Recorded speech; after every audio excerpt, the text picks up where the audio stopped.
राधे राधे। हरे कृष्णा। प्रिय श्रोताओं, श्री हरि के इस पावन दिवस पर जब आप सभी अपरा एकादशी के महात्म्य का पावन श्रवण करने के लिए यहाँ एकत्रित हुए हैं, तब एक बात अपने हृदय में अवश्य धारण कर लीजिए। यह व्रत केवल भूखे रहने का नाम नहीं है, बल्कि यह आस्था, श्रद्धा, नियम और भक्ति का अद्भुत संगम है। इस व्रत की पूर्णता को समझने के लिए, इसकी गहराई को जानने के लिए अपरा एकादशी की कथा सुनने से पहले ग्यारस माता की कथा का श्रवण करना अत्यंत आवश्यक माना गया है। ग्यारस माता की यह पावन कथा हमें यह शिक्षा देती है कि यदि नियम, संयम और सच्ची श्रद्धा के साथ व्रत किया जाए तो प्रभु की कृपा अवश्य प्राप्त होती है। बिना नियम और बिना श्रद्धा के किया गया उपवास केवल भूखा बनकर रह जाता है, लेकिन विधि विधान और सच्चे भाव से किया गया व्रत मनुष्य के पापों का नाश करता है और उसे अनंत पुण्य की प्राप्ति कराता है। तो आइए सबसे पहले हम सभी ग्यारस माता की इस पावन कथा का श्रद्धा पूर्वक श्रवण करें, ताकि हमारी एकादशी सिद्ध हो जाए और श्री हरि की असीम कृपा हम सभी पर सदैव बनी रहे। सभी मिलकर प्रेम से बोलिए, ग्यारस माता की जय, अपरा एकादशी की जय। एक बार देवर्षि नारद जी वैकुंठ लोक में पधारे। वहां पहुंचकर उन्होंने भगवान श्री लक्ष्मी नारायण जी को सादर प्रणाम किया। प्रणाम करने के पश्चात नारद जी ने बड़े विनम्र भाव से श्री हरि से कहा, प्रभु, अब धरती पर आपका प्रभाव कम होता वहां दिखाई दे रहा है। धर्म के मार्ग पर चलने वाले लोगों को अच्छा फल नहीं मिल रहा, जबकि पाप करने वालों का भला होता ही दिखाई दे रहा है। तब श्री हरि मुस्कुराते हुए बोले, देवऋषि, ऐसा बिल्कुल नहीं है। जो कुछ भी हो रहा है वह सब मनुष्य के कर्म और नियति के अनुसार ही हो रहा है। श्री हरि की यह बात सुनकर नारद जी बोले, प्रभु, मैं स्वयं देख कर आ रहा हूँ कि पापियों को अच्छा फल मिल रहा है, जबकि भलाई और धर्म के मार्ग पर चलने वाले लोग दुख भोग रहे हैं। भगवान बोले, देवऋषि, कोई ऐसी घटना बताइए जिससे आपको ऐसा प्रतीत हुआ। तब नारद जी कहने लगे, प्रभु, अभी अभी मैं एक जंगल से होकर आ रहा हूँ। वहाँ मैंने देखा कि एक गाय दलदल में बुरी तरह फंसी हुई थी। उसे बचाने वाला वहाँ कोई भी नहीं था। तभी थोड़ी देर बाद एक चोर वहां से गुजरा। उसने उस गाय को दलदल में फंसा देखा, लेकिन उसे बचाने के लिए रुका तक नहीं, बल्कि वह तो उसी गाय पर पैर रखकर दलदल से भरे उस गड्ढे को पार करके आगे निकल गया। कुछ दूर जाने पर उसी चोर को सोने की मोहरों से भरी हुई एक थैली मिल गई। थोड़ी ही देर बाद वहाँ एक साधु महाराज आए। उन्होंने जब उस गाय को दलदल में फंसा देखा तो उसे बाहर निकालने का पूरा प्रयास किया। उन्होंने अपनी पूरी शक्ति लगा दी और अंत में उस गाय को सुरक्षित बाहर निकाल दिया, लेकिन गाय को बचाने के प्रयास में वे स्वयं दलदल से लथपथ हो गए। जब वे आगे बढ़े तो रास्ते में गड्ढे में गिर पड़े और उन्हें चोट लग गई। प्रभु, अब आप ही बताइए, यह कौन सा न्याय है। नारद जी की पूरी बात सुनने के बाद श्री हरि मुस्कुराते हुए बोले, देवऋषि, जो हुआ वह बिल्कुल उचित हुआ। जिस चोर ने गाय पर पैर रखकर दलदल पार किया था, उसकी किस्मत में तो बहुत बड़ा खजाना लिखा हुआ था, लेकिन उस पाप के कारण उसे केवल कुछ मोहरें ही प्राप्त हो सकी। और उन साधु महाराज को गड्ढे में इसलिए गिरना पड़ा क्योंकि उनके भाग्य में उस समय मृत्यु लिखी हुई थी, लेकिन उन्होंने गाय को बचाया, उसकी रक्षा की, इसलिए उनके पुण्य अत्यंत बढ़ गए और उनकी मृत्यु केवल एक छोटी सी चोट में बदल गई।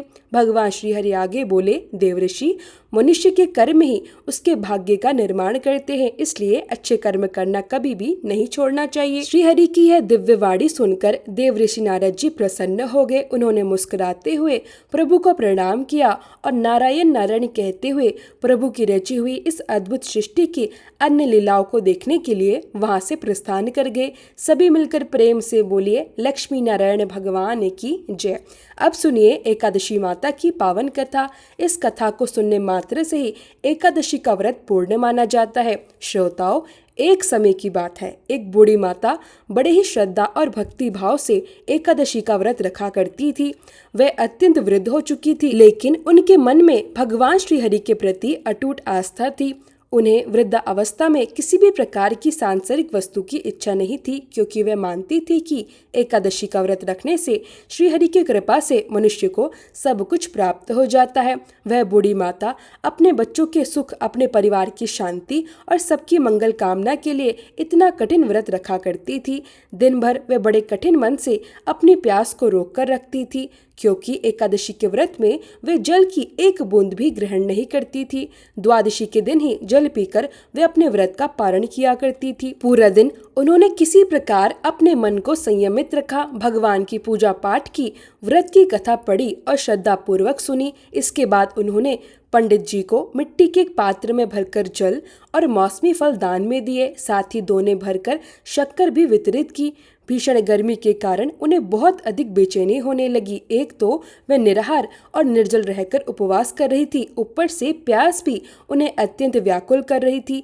तब उन्होंने मन में सोचा, चलो थोड़ी देर पानी में बैठ जाती हूँ, शायद कुछ शांति मिल जाए। यह सोचकर वे पानी में बैठी रही। वे बार बार पानी से कुल्ला करती, अपने हाथ मुंह धोती, तब कहीं जाकर उन्हें थोड़ा बहुत चैन और शांति का अनुभव हुआ। एक तो तेज धूप पड़ रही थी, उसी के कारण बूढ़ी माँ का मुंह बार बार सूखा जा रहा था। बेचारे शरीर में पहले ही बुढ़ापा था और ऊपर से यह भयंकर गर्मी उन्हें अंदर तक बेचैन किए जा रही थी।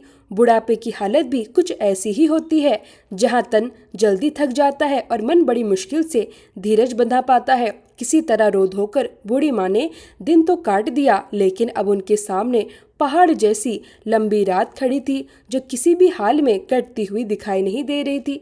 चारपाई पर लेटी बूढ़ी माँ को किसी भी तरह चैन नहीं मिल रहा था। प्यास के मारे बार बार उनका गला सूख रहा था और वह बेचैनी में करवटें बदलती जा रही थी। कभी उठकर घर के बाहर चली जाती, फिर थोड़ी देर बाद वापस घर के अंदर आ जाती। न उन्हें घर के भीतर सुकून मिल रहा था और न ही बाहर। वह लेटे लेटे बस एकादशी माता को याद करती रही और मन ही मन प्रार्थना करती रही, हे माता, आप मेरी लाज रखिएगा, आप ही मुझे शक्ति दीजिए ताकि मैं पूरे नियम और श्रद्धा के साथ आपका व्रत कर सकूं और यह कठिन रात शांति से बीत जाए। लेकिन प्यास के कारण बूढ़ी माँ की बेचैनी लगातार बढ़ती ही जा रही थी। उन्होंने बहुत धैर्य रखने की कोशिश की, खुद को समझाया, मन को संभाला, लेकिन आखिरकार उनकी सहनशीलता जवाब दे गई। घबराहट में वे अचानक जोर से चिल्ला उठी, बचाओ बचाओ। उनकी आवाज सुनते ही घर के सभी लोग दौड़ते हुए उनके पास आ गए और चारपाई के चारों ओर खड़े हो गए। सब घबराकर बोले, अम्मा जी, क्या हुआ आपको? आप इतनी जोर से क्यों चिल्ला रही हो? जब आपसे इतना कठिन व्रत नहीं रखा जाता तो इस बुढ़ापे में ऐसा कठोर व्रत क्यों कर रही हो? अम्मा जी, शरीर में ताकत होगी तभी तो भक्ति भी हो पाएगी। आप पानी पी लीजिए। तब बूढ़ी माँ बहुत धीमी और कमजोर आवाज में बोली, मेरे तो प्यास के मारे प्राण ही निकले जा रहे हैं, जल्दी से मेरी छाती पर ठंडे पानी का एक घड़ा रख दो। यह सुनते ही उनके नाती दौड़कर गए और ठंडे पानी का बर्तन लाकर दादी की छाती पर रख दिया। तब जाकर बूढ़ी माँ को थोड़ी राहत महसूस हुई।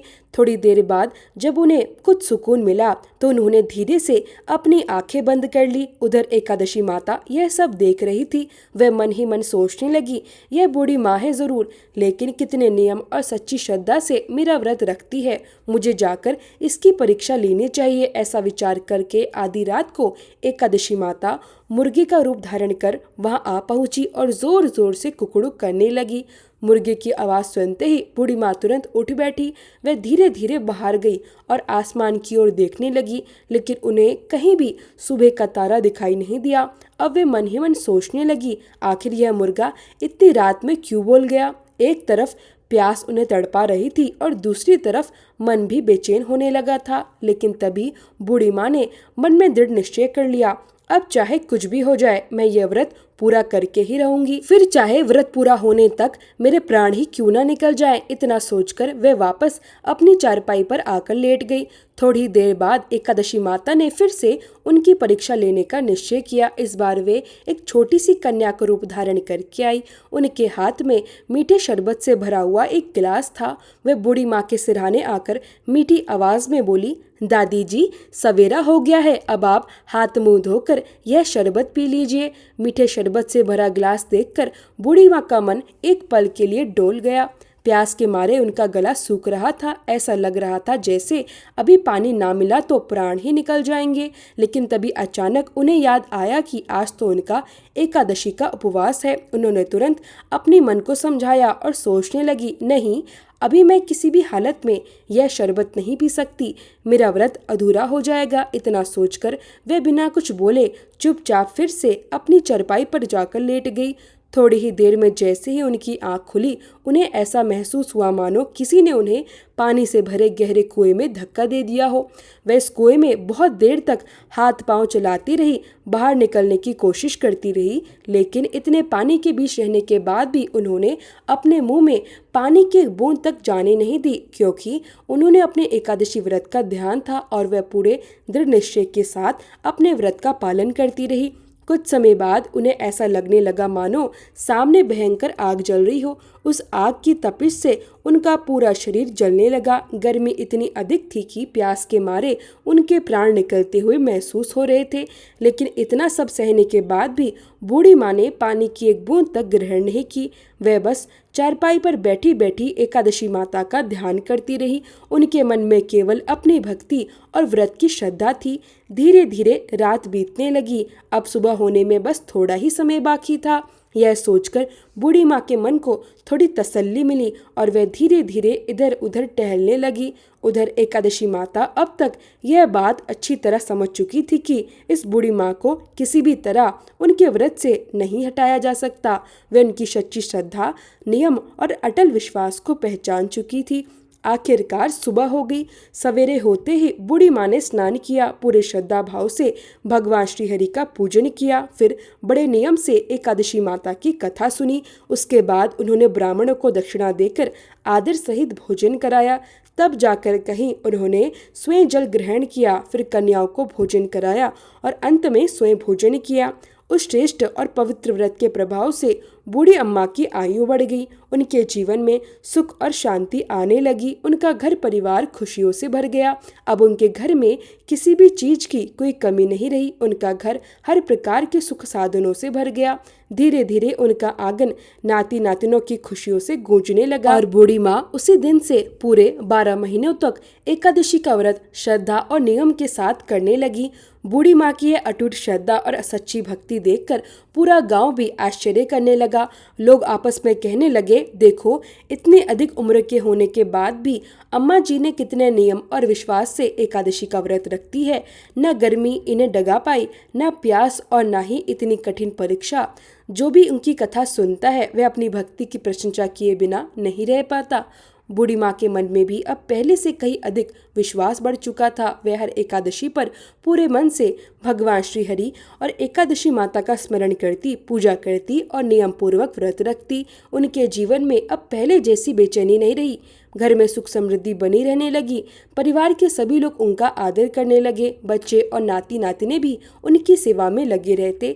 धीरे धीरे बूढ़ी माँ का जीवन भक्ति, शांति और संतोष से भर गया। वह हर समय भगवान का नाम जपती रही और सबको यही समझाती कि सच्ची श्रद्धा और विश्वास से किया गया व्रत कभी व्यर्थ नहीं जाता। भगवान अपने भक्त की हर कठिन परीक्षा में साथ देते हैं। उनकी बातें सुनकर घर के लोग भी धर्म और भक्ति के मार्ग पर चलने लगे।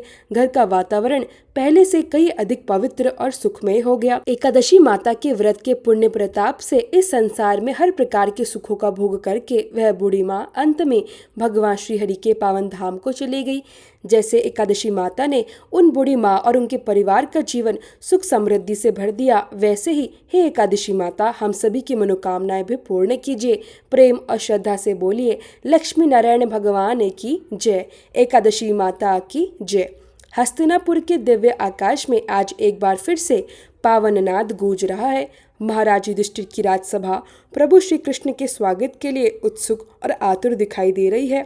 तभी स्वर्णमयी आभा से चमकता हुआ प्रभु श्री कृष्ण का रथ सभा के मुख्य द्वार पर आकर रुकता है। रथ के पहिए जैसे ही पृथ्वी को स्पर्श करते हैं, वैसे ही प्रभु के चरणों की पावन छाया से संपूर्ण सभा पवित्र और आलोकित हो उठती है।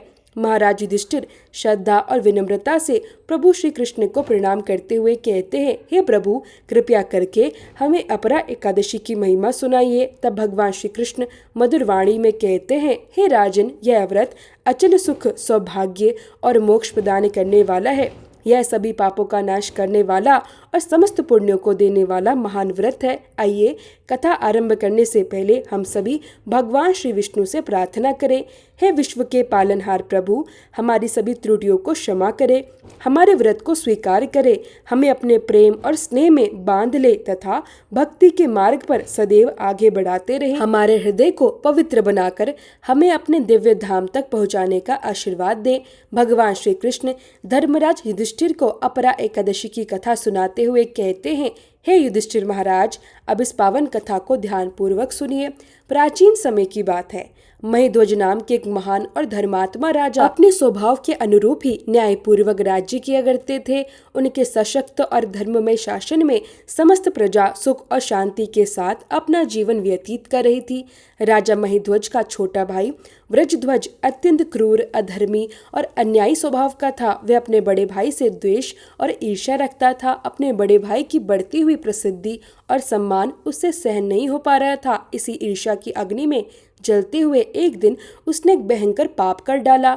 उसने अपने ही बड़े भाई राजा महीध्वज की हत्या कर दी। इतना ही नहीं, उसने उनके शव को जंगल में ले जाकर एक पीपल के पेड़ के नीचे गड्ढा खोदकर दबा दिया। अकाल मृत्यु होने के कारण वह धर्मात्मा राजा प्रेत योनि में पड़ गया और उसी पीपल के वृक्ष पर निवास करते हुए वह भयंकर उत्पात मचाने लगा। एक दिन महर्षि धौम्य वहां से गुजर रहे थे। उन्होंने उस पीपल के वृक्ष पर प्रेत को देखा और अपने तपोबल से उसकी पूरी कथा तथा उसके दुख का कारण जान लिया। इसके बाद महर्षि धौम्य ने उस प्रेत को पीपल के वृक्ष से नीचे उतारा और उसे परलोक विद्या का उपदेश दिया। इसके अतिरिक्त महर्षि ने स्वयं राजा की प्रेत योनि से मुक्ति दिलाने के लिए अपरा अर्थात अचला एकादशी का व्रत किया। उन्होंने उस व्रत का संपूर्ण पुण्य फल प्रेत बने राजा को अर्पित कर दिया ताकि उसे अगति और प्रेत योनि से छुटकारा मिल सके। उस व्रत के पुण्य प्रभाव से राजा तुरंत प्रेत योनि से मुक्त हो गया। अब वह ऋषि धौम्य को धन्यवाद देता हुआ दिव्य देह धारण करके पुष्पक विमान में बैठ स्वर्ग लोक की ओर प्रस्थान कर गया। भगवान श्री कृष्ण ने धर्मराज युधिष्ठिर से कहा, हे राजन, मैंने लोक कल्याण के लिए यह अत्यंत पावन कथा कही है। जो मनुष्य इस कथा को पढ़ता या श्रद्धा से सुनता है वह समस्त पापों से मुक्त हो जाता है। भगवान श्री कृष्ण आगे कहते हैं, जो फल कार्तिक पूर्णिमा के दिन त्रिपुष्कर में स्नान करने से या गंगा तट पर पितरों का पिंडदान करने से प्राप्त होता है, वही फल अपरा एकादशी का व्रत करने से भी प्राप्त हो जाता है। मकर राशि में सूर्य के रहने पर प्रयागराज में स्नान करने से, शिवरात्रि का व्रत करने से, सिंह राशि में बृहस्पति होने पर गोमती नदी में स्नान करने से, कुंभ के समय केदारनाथ और बद्रीनाथ के दर्शन करने से, सूर्य ग्रहण के अवसर पर कुरुक्षेत्र में स्नान करने से, स्वर्ण दान करने से अथवा अर्घ्य प्रसूता गौदान करने से जो पुण्य फल मिलता है वही फल अपरा एकादशी के पुण्य के प्रभाव से प्राप्त हो जाता है। भगवान श्री कृष्ण कहते हैं, अपरा एकादशी का व्रत पाप रूपी विशाल वृक्ष को काटने वाली तेज कुल्हाड़ी के समान है। जो मनुष्य श्रद्धा और भक्ति से इस एकादशी का व्रत करता है तथा भगवान का पूजन करता है वह सभी पापों से मुक्त होकर अंत में वैकुंठ धाम को प्राप्त करता है। भगवान श्री कृष्ण ने कथा समाप्त करते हुए अपरा एकादशी के महात्म्य का वर्णन करना आरंभ कर दिया।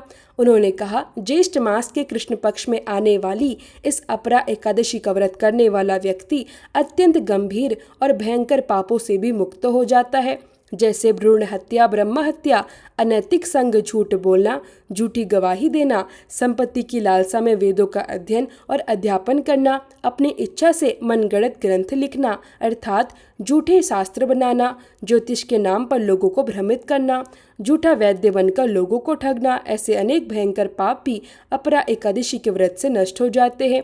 युद्ध भूमि से भागने वाले क्षत्रिय को नरक की प्राप्ति होती है, किंतु यदि वह भी श्रद्धा से अपरा एकादशी का व्रत कर ले तो उसे भी स्वर्ग की प्राप्ति हो जाती है।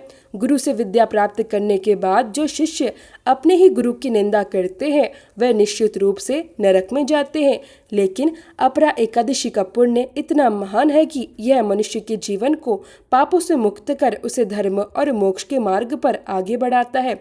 इसलिए हे राजन, इस पवित्र व्रत को श्रद्धा, विश्वास और नियम पूर्वक अवश्य करना चाहिए। जो भक्त सच्चे मन से भगवान श्री विष्णु का स्मरण करते हुए इस एकादशी का पालन करता है, उसके जीवन के समस्त दुख दूर हो जाते हैं और उसका जीवन सुख, शांति और समृद्धि से भर जाता है। भगवान श्री कृष्ण ने कहा, हे युधिष्ठिर, यह अपरा एकादशी अत्यंत पुण्यदायिनी और कल्याणकारी है। इसका व्रत करने वाला मनुष्य न केवल अपने पापों से मुक्त होता है, बल्कि उसे अक्षय पुण्य और भगवान की कृपा भी प्राप्त होती है। इस व्रत का प्रभाव इतना महान है कि मनुष्य के अनेक जन्मों के पाप भी नष्ट हो जाते हैं और अंत समय में उसे भगवान विष्णु के दिव्य धाम की प्राप्ति होती है। इसलिए प्रत्येक मनुष्य को श्रद्धा और भक्ति के साथ इस व्रत का पालन अवश्य करना चाहिए। जो व्यक्ति इस कथा को सुनता है, पढ़ता है अथवा दूसरों को सुनाता है, वह भी महान पुण्य का भागी बनता है। हे राजन, अपरा एकादशी का यह माहात्म्य सभी लोगों के कल्याण के लिए कहा गया है। जो पुण्य हाथी और घोड़े के दान से मिलता है तथा यज्ञ में स्वर्ण दान करने से प्राप्त होता है, वही पुण्य केवल एक अपरा एकादशी का व्रत रखने से मिल जाता है। गौदान, भूमि दान और स्वर्ण दान का फल भी इसके समान बताया गया है। पाप रूपी विशाल वृक्षों को काटने के लिए अपरा एकादशी का व्रत मानो एक तेज कुल्हाड़ी के समान है और पाप रूपी अंधकार को दूर करने के लिए यह व्रत सूर्य के समान प्रकाश देने वाला है। इसलिए प्रत्येक मनुष्य को श्रद्धा और विश्वास के साथ इस पवित्र एकादशी का उपवास अवश्य रखना चाहिए। यह व्रत सभी व्रतों में श्रेष्ठ और उत्तम माना गया है। अपरा एकादशी के दिन श्रद्धा, भक्ति और पूर्ण विश्वास के साथ भगवान श्री हरि का पूजन करना चाहिए। ऐसा करने से अंत समय में भगवान श्री हरि विष्णु के परम धाम विष्णु लोक की प्राप्ति होती है। भगवान श्री कृष्ण कहते हैं, हे युधिष्ठिर, मैंने यह अपरा एकादशी की पवित्र कथा लोक कल्याण और जनहित के लिए कही है। इसके पठन और श्रवण मात्र से ही मनुष्य के सभी पाप नष्ट हो जाते हैं। इस कथा का सार यही है कि अपरा अर्थात अपार और अतिरिक्त पुण्य देने वाली यह एकादशी जो भी प्राणी श्रद्धा से करता है उसे भगवान श्री विष्णु की अतिरिक्त कृपा और विशेष भक्ति प्राप्त होती है। इस कल्याणकारी व्रत के प्रभाव से मनुष्य की भक्ति और श्रद्धा निरंतर बढ़ती रहती है और अंत में श्री हरि की कृपा से उसे मोक्ष की प्राप्ति भी हो जाती है। जैसे ही भगवान श्री कृष्ण ने अपरा एकादशी की महिमा और उसके अद्भुत फल का वर्णन पूर्ण किया, धर्मराज युधिष्ठिर भाव विभोर होकर उनके चरणों में नतमस्तक हो गए। उनके नेत्रों में कृतज्ञता के अश्रु थे और हृदय में भक्ति की तीव्र तरंगे उठ रही थी। प्रभु के दिव्य वचनों ने न केवल महाराज युधिष्ठिर को ही नहीं बल्कि उस सभा में उपस्थित सभी लोगों को धर्म, तप और व्रत की महानता का गहरा अनुभव करा दिया। भगवान श्री कृष्ण मंद मंद मुस्कुराए। उनकी वह मोहक मुस्कान जो मोह और माया को हर लेती है और हृदय में सच्ची श्रद्धा का संचार कर देती है। फिर उन्होंने आशीर्वाद देते हुए कहा, जो भी भक्त श्रद्धा और विश्वास के साथ इस कथा को सुनेगा वह समस्त पापों से मुक्त होकर उत्तम लोकों को प्राप्त करेगा। इसके पश्चात उनके रथ के पहिए धीरे धीरे आगे बढ़ने लगे। शंख की दिव्य ध्वनि पुनः गूंज उठी और भगवान श्री कृष्ण अपने तेजस्वी स्वरूप में रथ पर विराजमान होकर धर्म की इस पवित्र ज्योति को प्रज्वलित करते हुए पुनः द्वारका की ओर प्रस्थान कर गए।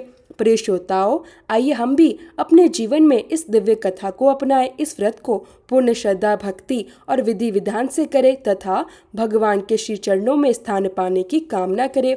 कथा सुनने के बाद हम सभी को श्रद्धा और पूर्ण विश्वास के साथ भगवान से सच्चे मन से क्षमा याचना भी करनी चाहिए। तो आइए हम सभी मिलकर भगवान से विनम्र प्रार्थना करें। हे श्री हरि, हे जगत के पालनहार, यदि इस व्रत की तैयारी में, पूजा में, कथा श्रवण में या मनन में हमसे कोई त्रुटि हो गई हो तो अपनी असीम कृपा से हमें क्षमा करें। हमारे द्वारा किया गया यह व्रत और यह भक्ति आपके श्री चरणों में समर्पित है। कृपया हमारी निष्ठा को स्वीकार करें और हमारे सभी ज्ञात अज्ञात पापों से हमें मुक्त करें। हे श्री कृष्ण, आप ही हमारे आराध्य हैं, आप ही हमारे रक्षक हैं। सभी प्रेम से बोलिए कृष्ण भगवान की जय।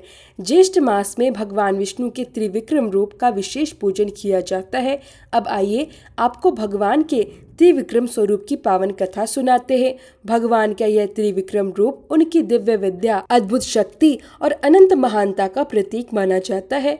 भगवान का त्रिविक्रम अवतार, जिसे वामन अवतार के नाम से भी जाना जाता है, भगवान विष्णु का 5वां अवतार है। यह अवतार भगवान ने दानव राजा बलि के अहंकार को समाप्त करने और देवताओं को उनकी खोई हुई सत्ता वापस दिलाने के लिए धारण किया था। तो आइए अब श्रद्धा और भक्ति के साथ सुनते हैं भगवान के त्रिविक्रम अर्थात वामन अवतार की यह दिव्य कथा। यह कथा स्वयं भगवान महादेव ने माता पार्वती को सुनाई थी। महादेव जी कहते हैं, हे पार्वती, प्रहलाद के विरोचन नामक पुत्र हुआ और विरोचन से महाभाऊ बलि का जन्म हुआ।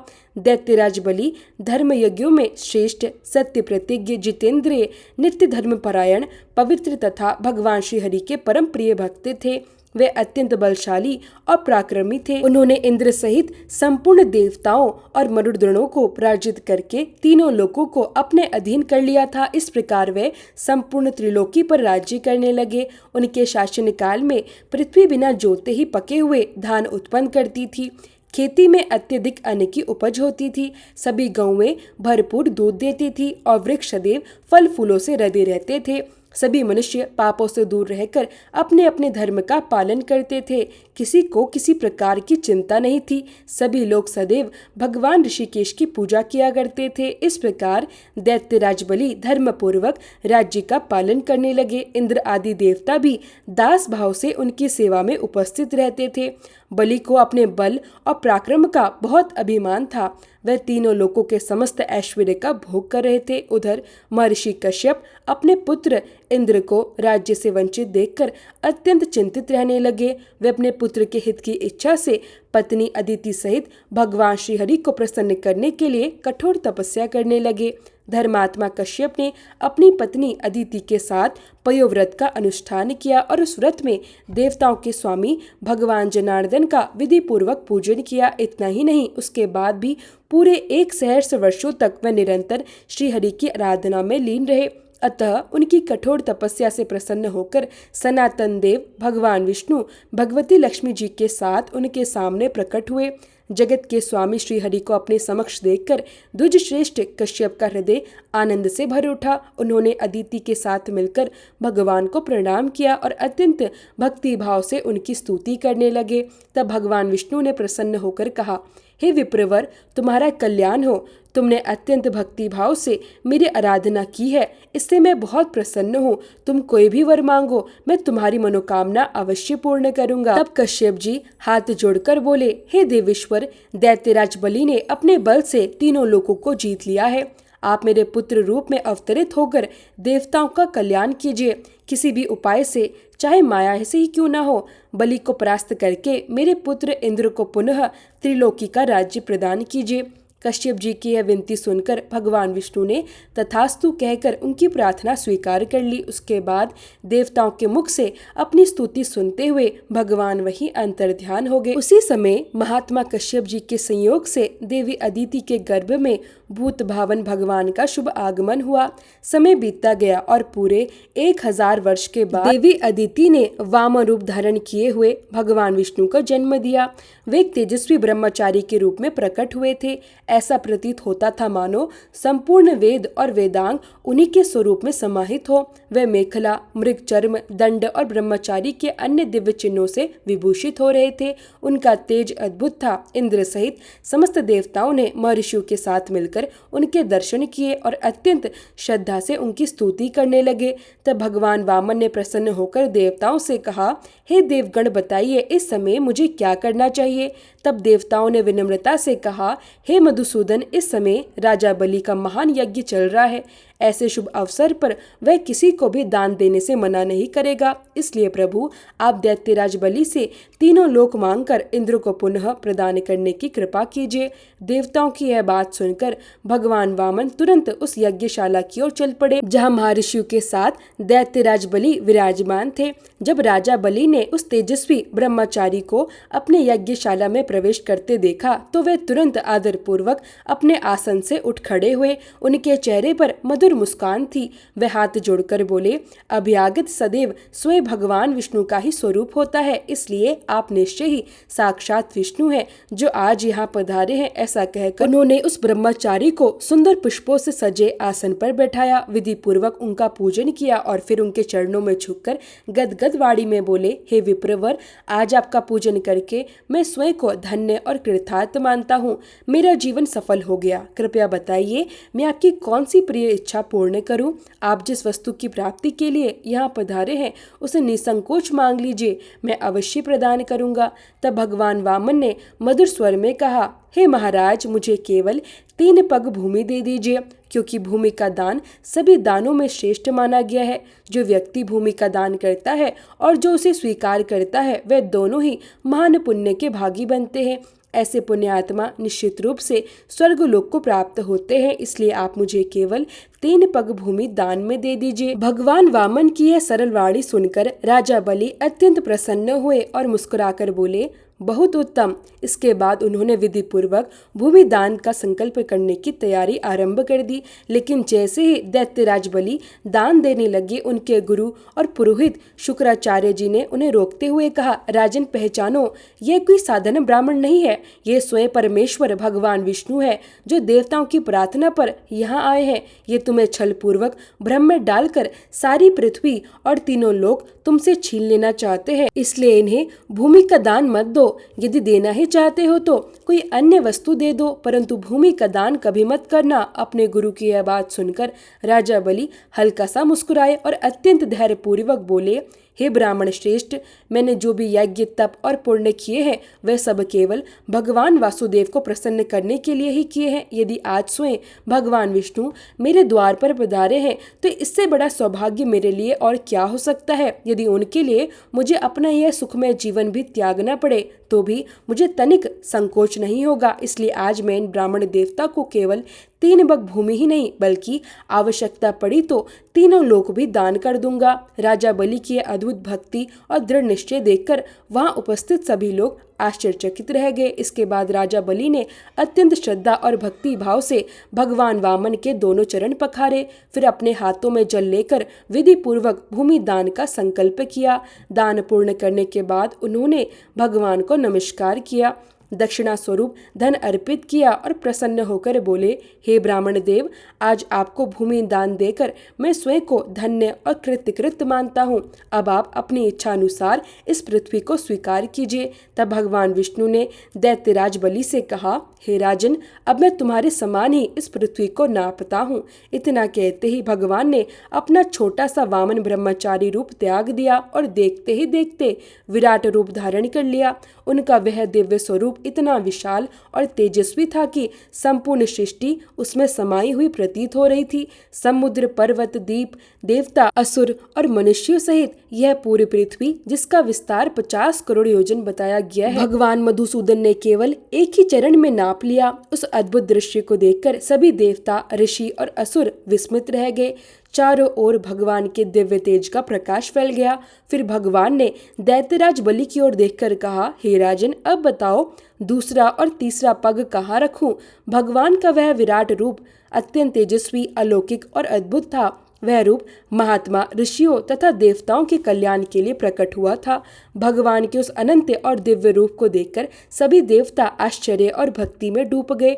उनके तेज के आगे मानो समस्त दिशाएं भी फीकी पड़ गई थी। तब महादेव जी देवी पार्वती से कहते हैं, हे देवी, भगवान का वह विराट स्वरूप इतना महान और अद्भुत था कि मैं स्वयं तथा ब्रह्मा जी भी उसे पूर्ण रूप से नहीं देख पा रहे थे। इस प्रकार भगवान विष्णु ने वामन अवतार धारण करके से दैत्यराज बलि के अभिमान को दूर किया और देवताओं का कल्याण किया। भगवान का वह दिव्य पग पूरी पृथ्वी को लांघते हुए 100 योजन तक आगे बढ़ गया। उस अद्भुत क्षण में सनातन भगवान ने दैत्यराज बलि को दिव्य चक्षु प्रदान किए और उन्हें अपने विराट स्वरूप का दिव्य दर्शन कराया। भगवान के उस अलौकिक विश्व रूप का दर्शन करके दैत्यराज बलि की प्रसन्नता की कोई सीमा ही नहीं रही। उनके नेत्रों में आनंद और भक्ति के आंसू छलक उठे।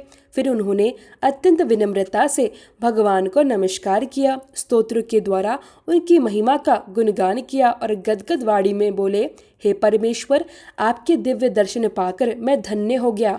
मेरा जीवन सफल और कृतार्थ हो गया। अब आप कृपया करके इन तीनों लोकों को स्वीकार कीजिए।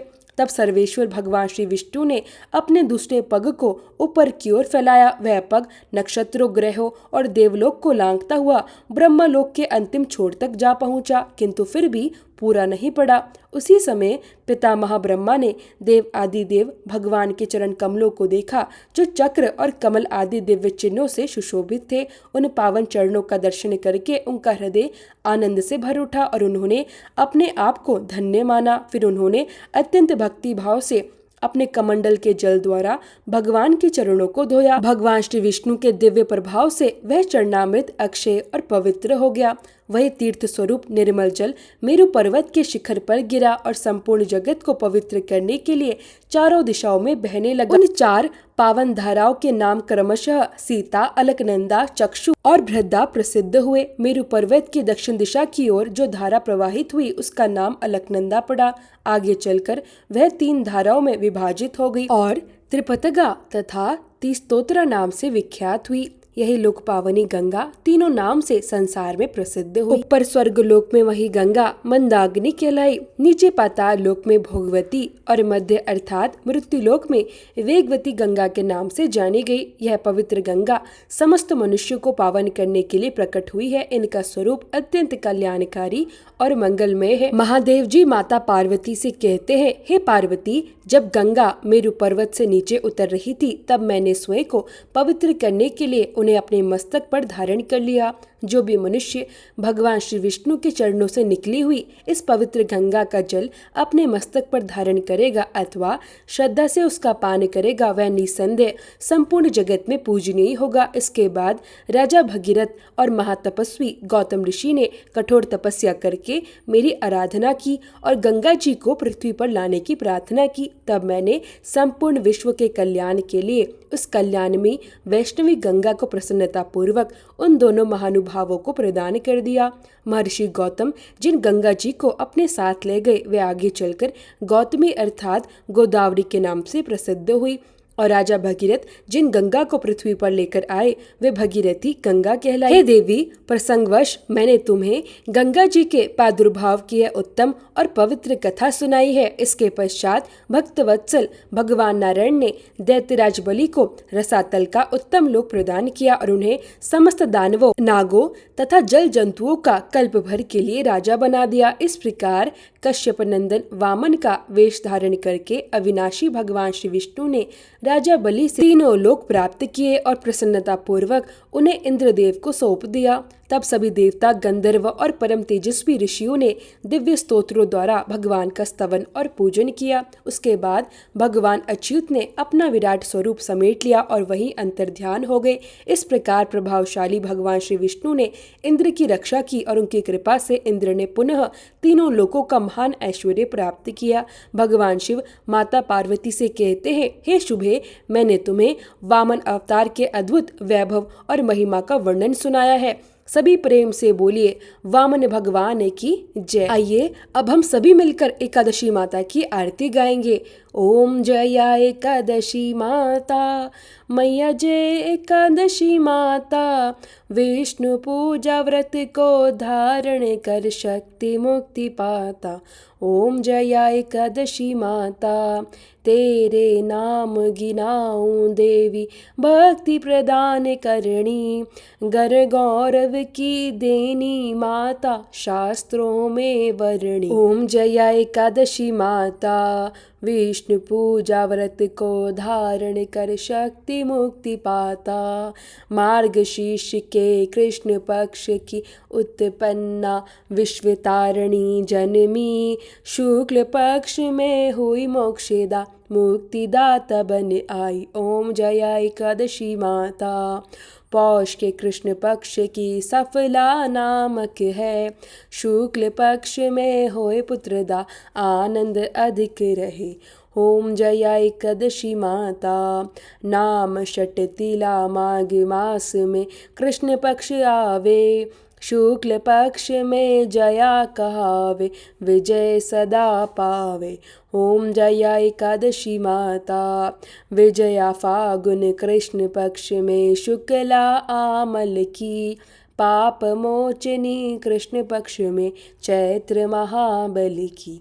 ओम जया एकादशी माता। चैत्र शुक्ल में नाम कामदा धन देने वाली, नाम बरूथिनी कृष्ण पक्ष में वैशाख महावली। ओम जया एकादशी माता। शुक्ल पक्ष में होए मोहिनी अपरा ज्येष्ठ कृष्ण पक्षी, नाम निर्जला सब सुख करणी शुक्ल पक्ष रखी। ओम जया एकादशी माता। योगिनी नाम आषाढ़ में जानो कृष्ण पक्ष करणी, देवशयनी नाम कहायो शुक्ल पक्ष धरणी। ओम जया एकादशी माता। कामिका श्रावण मास में आवे कृष्ण पक्ष कहिए, श्रावण शुक्ला होए पवित्रा आनंद से रहिए। ओम जया एकादशी माता। अजा भाद्रपद कृष्ण पक्ष की परिवर्तनी शुक्ला, इंद्रा आश्विन कृष्ण पक्ष में व्रत से भव सागर निकला। ओम जया एकादशी माता। पापांकुशा है शुक्ल पक्ष में आपहरणहारी, रमा मास कार्तिक में आवे सुखदायक भारी। ओम जया एकादशी माता। देवोत्थानी शुक्ल पक्ष की दुखनाशक मैया, पावन मास में करो विनती पार करो नैया। ओम जया एकादशी माता। परमा कृष्ण पक्ष में होती जन मंगल करणी, शुक्ल मास में होए पद्मिनी दुख दारिद्र हरणी। ओम जया एकादशी माता। जो कोई आरती एकादशी की भक्ति सहित गावे, जन गुर दिता स्वर्ग का वासा निश्चय वह पावे। ओम जया एकादशी माता।